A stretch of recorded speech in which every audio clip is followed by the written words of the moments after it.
Здравствуйте, самые лучшие зрители! Меня зовут Полина. Каждый раз перед началом какого-нибудь проекта я перебираю остатки тканей и думаю, может быть, сразу выкинуть.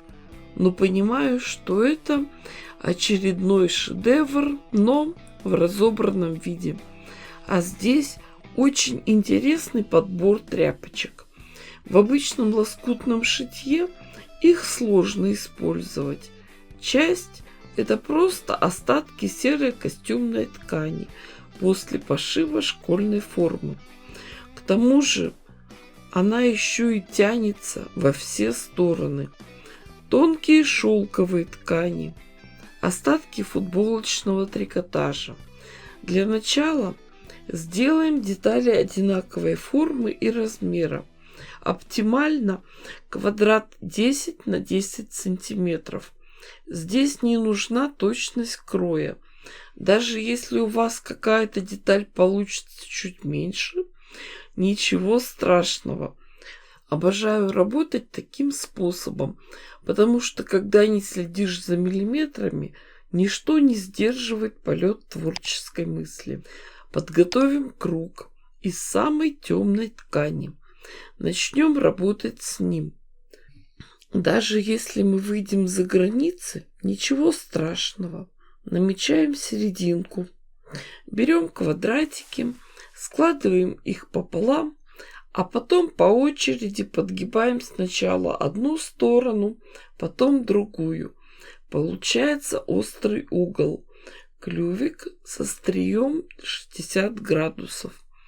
Укладываем их острым концом внутрь, к серединке, и пришиваем. В самом первом ряду получается 6 деталей. Следующий ряд клювиков укладываем в промежутки между деталями. Так мы шьем и шьем дальше. Расстояние между рядами определяйте сами. Получается очень много слоев ткани. И не каждая швейная машинка их возьмет. Если нашивать плотно, то эти клювики топорщатся. Это очень красиво декоративно смотрится.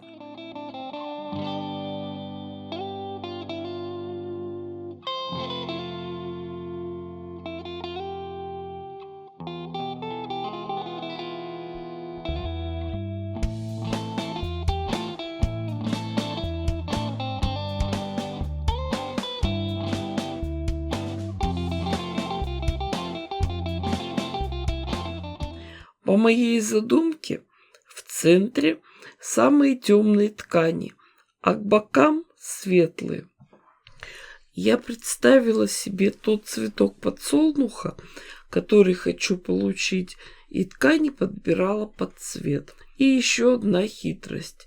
При работе за швейной машинкой надо, чтобы коврик лежал ровно, на одной плоскости с игольной пластиной. Обязательно воспользуемся самодельным приставным столиком.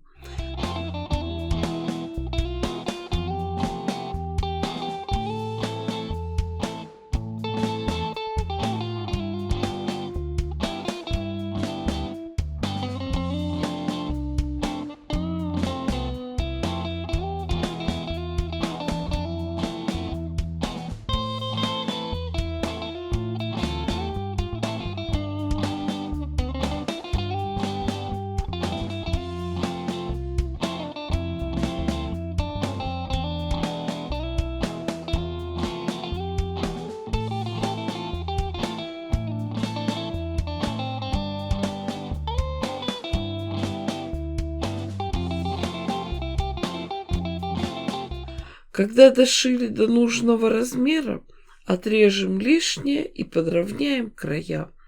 И сразу же обошьем край косой бейкой. У нас в работе круг, поэтому бейка должна быть именно косой, выкроенной под углом 45 градусов. Ширина 5 сантиметров. Так удобнее работать. Бейку нашиваем на лицевую сторону, укладываем ее свободно. Шьем аккуратно, не торопясь. помним про то, что у нас очень много слоев ткани.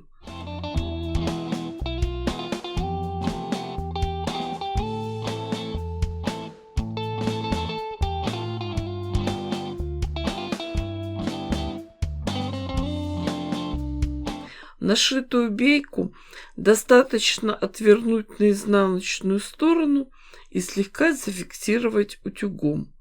А теперь перейдем к следующему этапу работы. У меня нашелся большой кусок плотной мебельной ткани.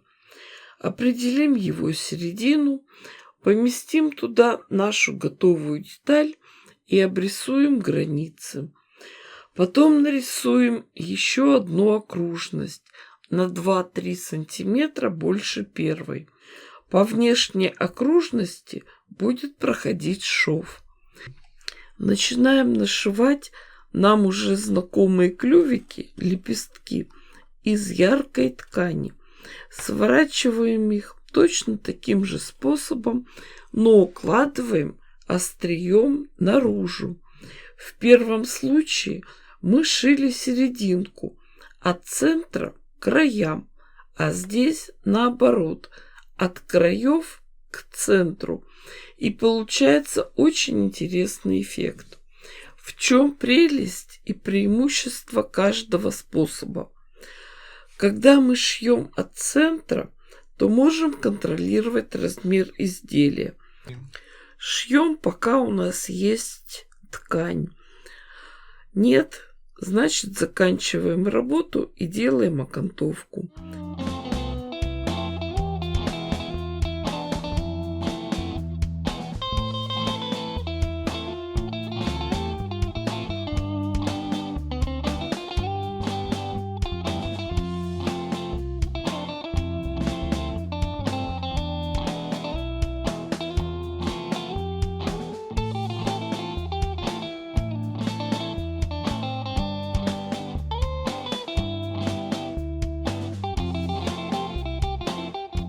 Когда мы шьем от краев к центру, есть опасность, что нам просто не хватит ткани, и середина останется незакрытой.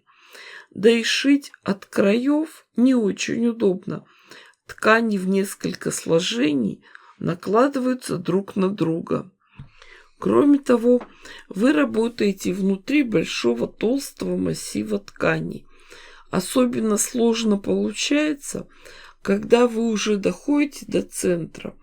У меня как-то было так, что по окончании работы не могла высвободить свой коврик. Пришлось снимать лапку.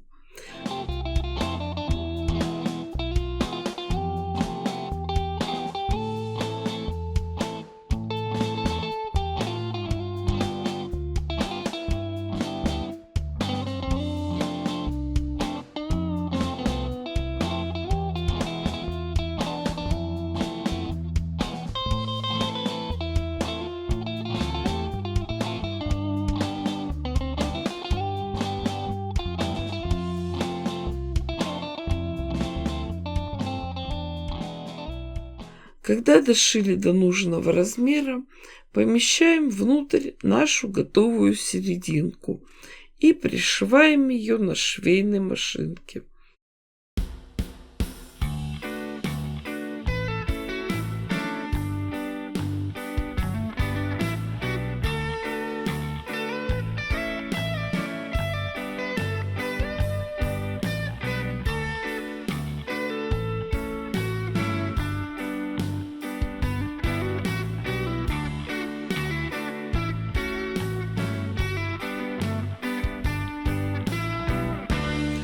Слава Богу, моя машинка справилась с этой задачей.